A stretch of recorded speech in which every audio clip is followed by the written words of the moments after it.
안녕하세요. 해날입니다. 벌써 2025년도인데요. 24년도 성장하는 한 해 잘 보내셨나요? 많은 분들이 벌써 25년도 다이어리를 장만하셨을 텐데요. 저도 이렇게 25년도 새해 다이어리를 장만해서 사용을 하고 있습니다. 여기 이렇게 해날의 생산성 라이프라고 또 넣어져 있어요. 아시겠지만 저는 노션을 주로 잘 활용을 하고 있는데요. 그래서 노션만 이렇게 디지털 플래너만 이용을 할 거라고 생각하는 분들도 계실 텐데 아날로그와 디지털 모두 다 골고루 사용을 하고 있습니다. 그 이유는 아날로그와 디지털 각각의 장단점이 너무 명확하기 때문에 뭐 하나에만 사실 집중해서 쓰기가 조금 아쉽더라고요. 그래서 저는 그 역할에 따라서 아날로그에 필요한 건 아날로그 다이어리로, 그다음에 좀 디지털화가 필요한 영역은 디지털 플래너 이렇게 같이 사용을 하고 있습니다. 용도에 따라서 이런 아날로그 플래너는 저는 저의 생각이나 감정들을 좀 기록하는 그런 용도로 사용을 하고 있고요. 노션같이 디지털 플래너는 저의 성장과 일과 관련된 것들을 기록하고 트래킹하면서 확인하는 목적으로 사용을 하고 있습니다. 그래서 뭔가 아날로그 플래너는 저를 감싸주면서 좀 따뜻하게 작성을 한다면은 노션과 같은 디지털 플래너는 저의 이런 성장들과 기록들을 트래킹하면서 뭔가 이성적으로 좀 바라보는 그런 목적이 있는 것 같습니다. 다음에 기회가 된다면 제가 아날로그 플래너 사용을 어떻게 하고 있는지도 보여드리면 좋을 것 같은데 우선 오늘은 제가 생산성 라이프와 성장을 위해서 디지털 플래너를 어떻게 사용을 하고 있는지, 디지털 플래너로서 노션을 어떻게 활용하고 있는지를 보여드리고자 합니다. 이미 아날로그 플래너를 이용하시는 분들도 새해에는 성장과 일을 기록하는 용도로 디지털 플래너를 활용을 해보면 좋으니까 끝까지 잘 시청해주시면 좋을 것 같아요. 제가 생산성 라이프와 성장을 위해서 가장 먼저 하는 것은 한 해의 나의 코어 정하기입니다. 코어는 중심부라는 의미가 있죠. 우리가 운동을 할 때도 코어에 힘을 잘 주어야 전반적으로 몸이 무너지지 않고 밸런스가 잘 유지되면서 몸에 무리 없이 운동을 할 수 있다고 코어의 힘을 강조합니다. 몸에만 코어가 있는 게 아니라 삶에도 코어가 있잖아요. 내 삶에서도 중심점이 흐트러지면은 어떤 일을 하더라도 정신적으로나 육체적으로 힘들고 흔들리는 그런 때가 많이 생기는 것 같아요. 삶에서도 이 중심이 잘 갖춰져야 어떤 일을 하더라도 나머지 일들을 잘 해낼 수 있는 것 같습니다. 그래서 나에게는 코어가 무엇인지 먼저 생각을 해보고 이 코어를 잘 잡는 것이 첫 번째입니다.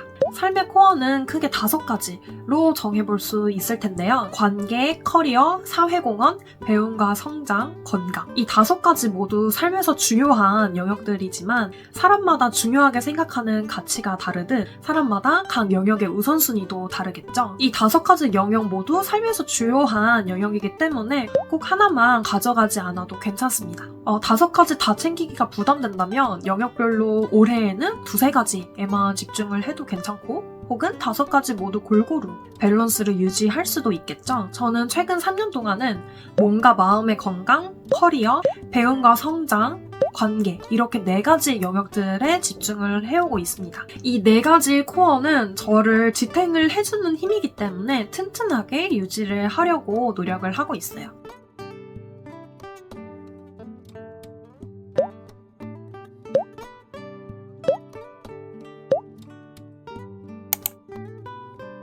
이렇게 나의 코어를 정하고 인지했다면은 그 다음에 코어를 튼튼하게 만들 수 있는 습관을 갖춰야겠죠. 나의 코어에 올해는 어떤 힘을 주고 싶은지를 먼저 생각을 해보고 그 코어를 튼튼하게 만들 습관들을 몇 가지 정해봅니다. 예를 들어 저는 관계에 있어서 25년도에는 소중한 사람들과 더 많은 시간을 보내고 감사함과 사랑하는 마음을 더 많이 표현하는 것을 관계의 코어의 목표로 설정을 했습니다. 그리고 이 목표를 위한 습관들로 하루 한 번 이상은 감사하다고 말하기, 출퇴근할 때 따뜻하게 인사하기, 눈 마주치는 사람에게 가볍게 미소 지어주기, 일주일에 한 번은 가족과 영상통화하기로 잡았습니다. 여러분도 그 외에 다른 코어의 목표와 습관들을 한번 정해보세요.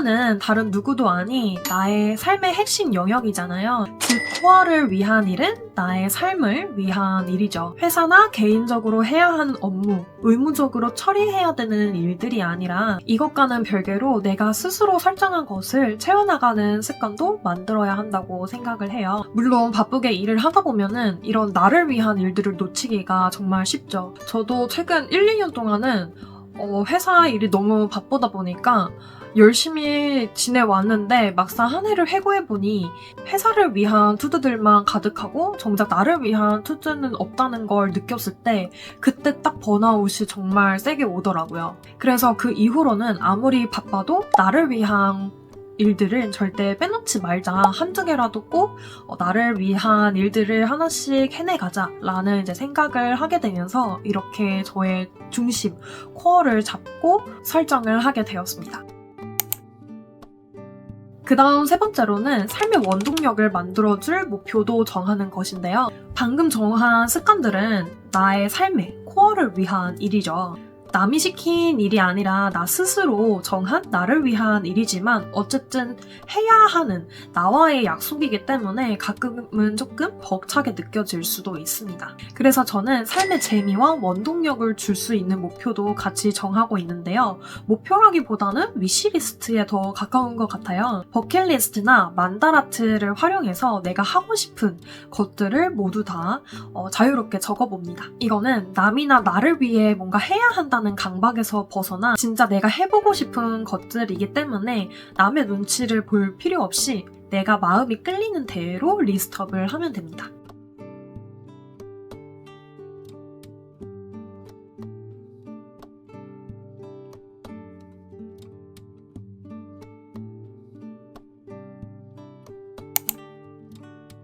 네, 이제 네 번째인데요. 목표와 계획들을 월간, 주간, 일간으로 쪼개보는 겁니다. 앞서 말씀드린 세 가지는 큰 범주의 목표와 당장은 성과가 보이진 않지만 꾸준히 해나가야 되는 습관들이었다면 단기적으로 해내야 되는 목표와 계획들도 있을 텐데요. 앞서 세운 그런 이제 코어와 버킷리스트들은 뭔가 나로부터 시작을 했다면 이제는 회사나 학업, 개인적인 업무 등 외부로부터 오는 그런 일들도 목표와 계획을 잘 세워서 실행을 해야겠죠. 저는 이런 일들을 월간, 주간, 일간으로 쪼개서 실행을 하고 있는데요. 이 중에서는 월간이나 주간 목표까지 설정하기는 어려운 부분도 있긴 하겠지만 가능한 이번 달의 목표, 이번 주의 목표와 계획, 오늘의 목표와 계획 이런 식으로요. 이렇게 월 단위의 목표와 계획을 세우고 그걸 주별로, 일별로 세분화했다면 이제는 그냥 하면 됩니다. 오늘, 내일 해야 할 것들이 이미 정해져 있고 이거는 내가 이미 목표와 계획에 따라서 배분한 투두이기 때문에 그냥 믿고 실행을 하면 되는 거예요. 이미 큰 목표를 세우고 그거에 맞게 내가 계획을 해서 잘게 해야 할 일들을 쪼갠 거기 때문에 오늘 내가 뭘 해야 되지? 고민하고 망설이면서 시간 낭비하는 시간이 많이 줄어듭니다.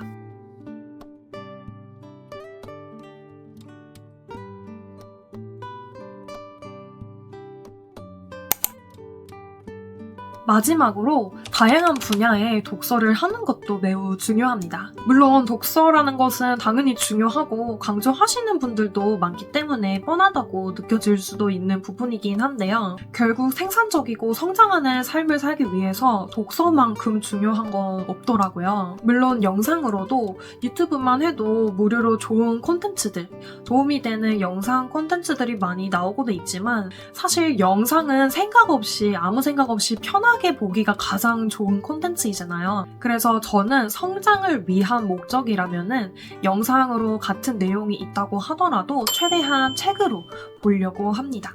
책은 당연히 영상보다 보기 불편하고 시간도 더 오래 걸린다는 느낌도 있지만 그만큼 내 시간을 할애해서 읽는다는 그런 부분이 있기 때문에 더 오래 기억에 남는 것 같아요. 이때 저는 한쪽 분야에 너무 치우치지 않게 골고루 읽으려고 하고 있습니다. 물론 본업이 있다 보니까 책을 많이 읽지는 못하고 일단 한 달에 한두 권 정도를 먼저 설정을 해서 읽으려고 하고 있어요. 매월 이달의 책 2가지를 선정해서 번갈아서 그때그때 읽고 싶은 책을 읽고 있는데요. 하나는 경제나 비즈니스, 처럼 이성적인 사고를 위한 책, 그리고 또 다른 하나는 소설이나 에세이, 인문학 등 감성적인 사고를 위한 책, 이렇게 하나씩을 선정해서 골고루 읽으려고 하고 있습니다. 사실 책을 고를 때도 엄청 시간이 많이 들어가잖아요.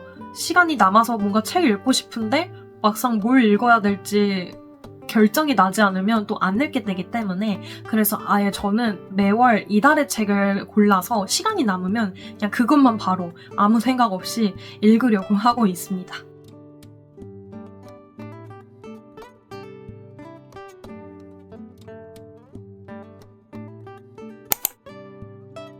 네, 여기까지 제가 생산성 라이프와 성장을 위해서 주요하게 생각하는 5가지를 공유를 해보았는데요. 저는 이 5가지를 노션에 반영해서 매년 성장과 일을 기록하고 관리하고 있습니다. 25년도를 맞아 플래너를 새롭게 리뉴얼하면서 여러분께도 공유를 드리려고 하는데요. 한 해 나의 코어를 설정하고 목표와 습관을 체크할 수 있는 공간, 원동력이 될 만다라트, 버킷리스트와 이달의 책, 그리고 월간, 주간 일정표까지 기록하고 관리할 수 있어요.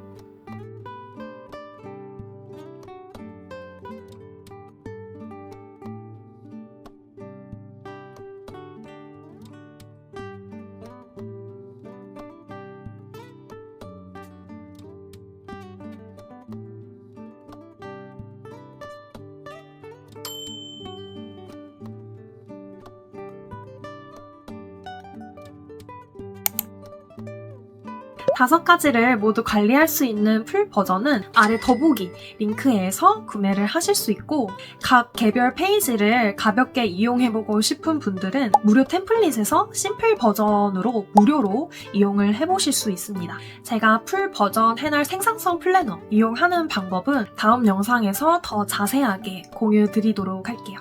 먼저 사용을 해보고 싶은 분들은 아래 더보기 링크에서 확인을 해주시면 되겠습니다. 그럼 25년도도 생산적이고 성장하는 한 해 보내시길 바라면서 전 다음 영상에서 볼게요. 안녕!